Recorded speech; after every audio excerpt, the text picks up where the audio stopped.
Hello, everybody. This is a really special treat for me personally, and I'm sure for everyone who has the opportunity to watch this.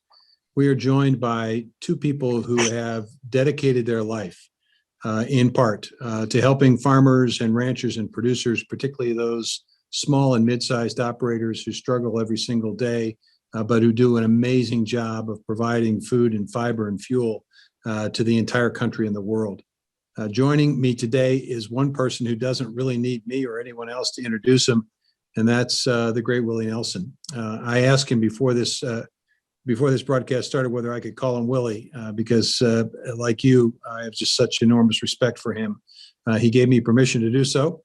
So Willie, it is for this podcast, and he is joined by Michael Kovich, who is a farmer who served us admirably in the military, who came to Pennsylvania and decided to be a value-added producer, and one who has a great diversity to his farming operation, who has been engaged and involved with the National Farmers Union for a number of years in a leadership position.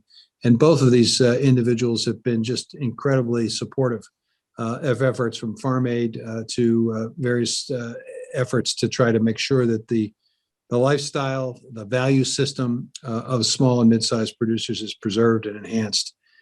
So welcome to both of you. And Willie, if I can start with you, you started in 1985 with a number of your colleagues in the music industry to start off with Farm Aid. I'm not sure when you started that you expected you'd still be doing it, but you have been. Tell us a little bit why you're doing it, who you're doing it for, and what it means to you. Well, I grew up in a farm community up in around Abbott, Texas, West Waco, a lot of cotton, corn up there. I worked in the fields all my life, pulled corn, worked the corn sheller, baled hay. So I know how hard work it is. I know how hard it is to get up in the morning and go out there and work all day long and then come home and not have a lot of money in your pocket when you do. So I know the family farmer. I tried to help however way I can. And over the years, with a lot of help from a lot of friends, Neil Young and John Mellencamp and all those great folks have helped me out to do, I don't know how many farm aids we've done, 35 or so, but I'm glad we were able to do it. I think it's probably done some good. It's brought attention to the problem. Well, it certainly has done some good, a substantial amount of financial help, but more importantly, I think it's elevated the plight and the struggle of farmers, small and mid-sized farmers, and among those are minority farmers.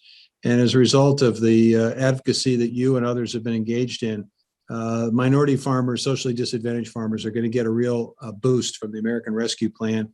We're in the process at USDA, and I think you'll be interested in knowing this, of focusing on a debt relief program that's going to relieve literally thousands of these farmers from the debt loads that they've incurred in acknowledgement of the challenges and struggles they've had as a result of past discrimination, the cumulative effect of a system that necessarily hasn't been structured to help them or to assist them, and to create an opportunity for us, additional resources for market development and land access and technical assistance, all of which they need. Michael, you've been engaged in this fight, not as long as Willie has, but pretty significantly as a producer and an advocate. We've obviously seen significant disruption during COVID of the supply chain. What's the message there for people in my position, people in Congress, people in the administration? What do we need to know about COVID and its effect and impact on the supply chain? What do we need to do about it? Well, sir, I think the pandemic really shined a bright spotlight on the fallibility that came along with the efficiency that we built into this food system of ours. When one plant takes down 5% of the processing capacity for beef in the United States, that's a pretty sure sign that we've got too many eggs in too few baskets.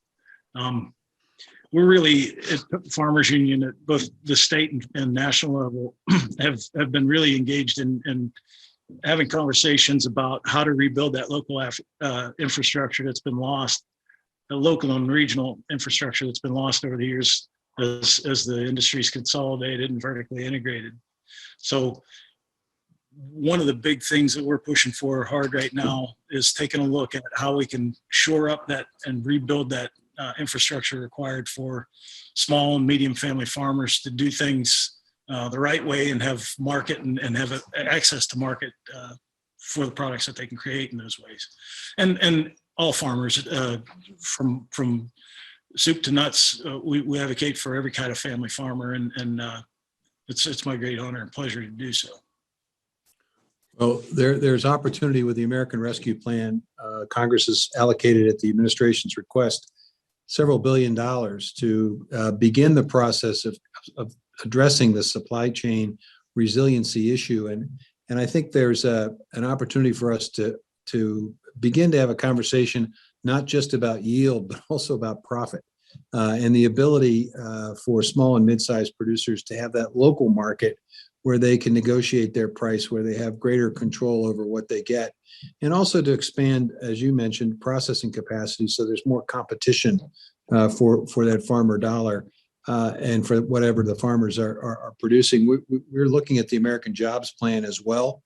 The passage of that could create significant opportunities. You can't have a local and regional market without access to technology, and that's broadband, clearly important. And you certainly you need roads and bridges and all that, but you also need an understanding of the necessity of that broadband infrastructure to allow that local and regional market to really take off. Willie, you've been an advocate for a number of alternative crops that I think are important as well in this conversation about yield and profitability. And I know one of them that you've talked about before is industrial hemp. Tell us a little bit about why you think that's important to bring into this conversation. Well, with industrial hemp, we'll have a way to produce food, fuel, fiber, and we can also replenish the soil. It's good for in every respect. I think it's something that we need to seriously consider because we need it right now. Well, the good news is the Department of Agriculture has finalized its rules to give clear direction to producers of industrial hemp to begin creating that market opportunity. And that, I think, is a gateway to a conversation about soil health. Michael, as a farmer, you kind of understand that when that soil stops giving, you're out of business. Climate smart agriculture practices pretty important to soil health as well, aren't they? Absolutely, and the beauty of it is it helps with the farm's bottom line as well. Building that soil rather than continuing to keep it on life support, as we've done chronically for quite a while now.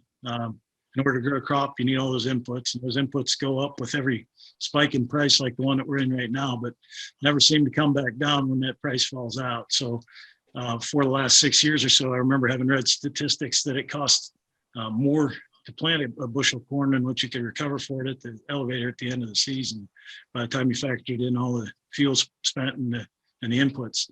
So yeah, very definitely, it's central to the conversation. Climate smart agriculture, taking the soil from the atmosphere and putting it back into the groundwork and doing some good instead of leaving it up there where it's doing us some bad, has a lot of benefits besides the obvious. Carbon sequestration is great for the planet, but it's also really great for family farmers and allowing them to keep profitable and solvent on the land in order to keep on feeding us. You know, it's a very small percentage of the population that's feeding a growing population, and we're needing to look at things a little differently rather than we can't continue in perpetuity doing it the way that we have. So I think this is a perfect time to really have those discussions and help shore everybody up. Well, the American Jobs Plan actually invests in climate smart agricultural practices as well, recognizing the nature of green infrastructure in addition to gray infrastructure. And it's another good reason why I'm hopeful that Congress sees the wisdom of the president's efforts to build the infrastructure of this country. You know, both of you guys have seen struggling families. Willie, you've been on the road, you know, for years and years and years, no doubt. You've seen a lot of folks, the famous and the struggling. Give me a sense of of what you think we ought to be doing at the Department of Agriculture and elsewhere to help out struggling families? Well, I think we should encourage the financial industry to be very helpful to the family farmer.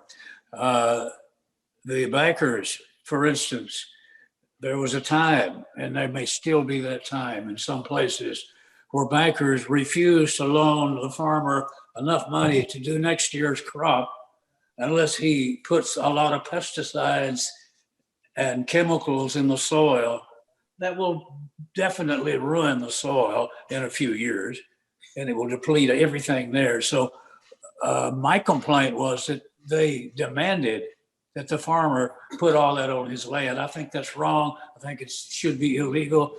I think the farmer should be allowed to plant on his farm the way he knows it should be. He knows his land. He knows what it can produce.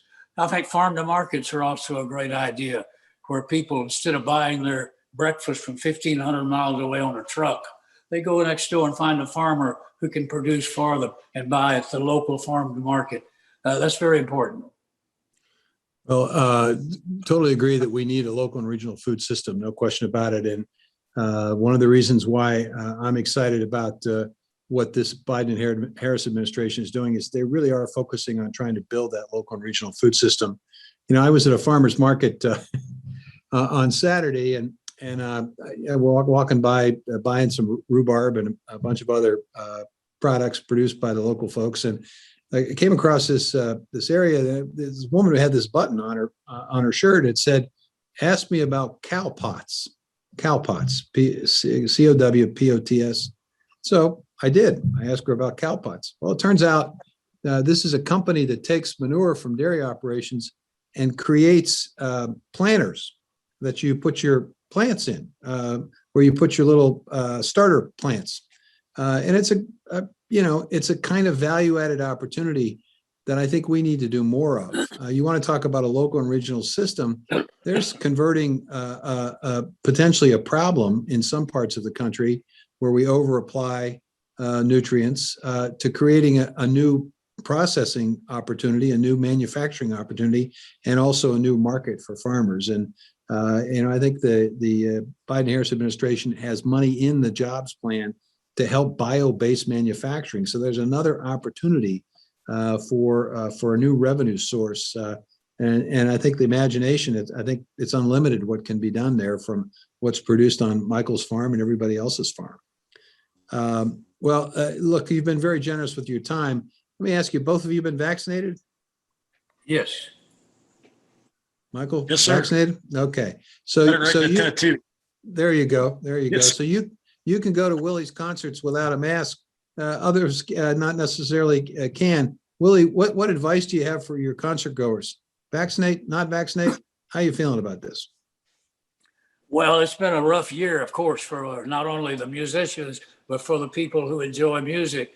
And they haven't been able to go to a concert in over a year. And for a guitar player like me, that's rough. So, I want to get back out there and play. I don't want to make anybody sick.